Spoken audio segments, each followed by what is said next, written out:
आज महात्मा ज्योतिबा फुले यांची 200वी जयंती कर्मवीर भाऊराव पाटील या विद्यालयामध्ये सर्व उपस्थित मान्यवर, त्याचबरोबर आमच्या केंद्राच्या केंद्रप्रमुख सन्माननीय नांगरे मॅडम, या विद्यालयाचे प्राचार्य पाटील साहेब आणि या केंद्रामधले आणि त्याचबरोबर या विद्यालयामध्ये उपस्थित असणारे सर्व शिक्षक बंधू आणि भगिनी, खरं तर स्वातंत्र्यपूर्व काळामध्ये शिक्षणाचं समाजामध्ये असणारं जे स्थान आहे ते समाजाला उत्कृष्ट पद्धतीने समजावून सांगण्यासाठी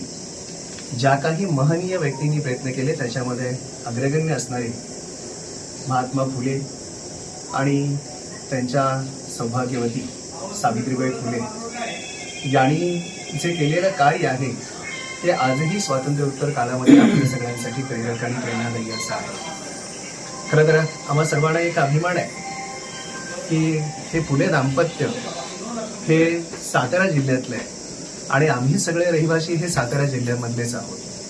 त्यामुळे खऱ्या अर्थानं एक आम्ही म्हणू की स्त्रियांचं शिक्षण असेल, शिक्षकांचं शिक्षण असेल किंवा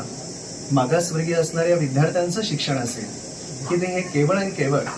या फुले दाम्पत्यांच्यामुळं हे शिक्षण त्या काळामध्ये समाजातल्या सर्व घटकांना दिलं गेलं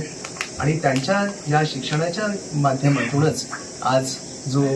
पुरोगामी महाराष्ट्र एक वेगळ्या पद्धतीनं पुढे जाताना दिसतोय याचं सर्व श्रेय आज हे त्यांना जातं. अशा ह्या पवित्र असणाऱ्या या महात्म्यांना आज आमच्या या शिक्षण विभागाच्या वतीने या ठिकाणी आदरांजली व्यक्त करतो आहोत आणि त्यांच्या कार्याचा वासा असाच उत्तर आम्ही सगळेजण निश्चितपणे चालू ठेवू असाही या निमित्तानं आशावाद व्यक्त करतो.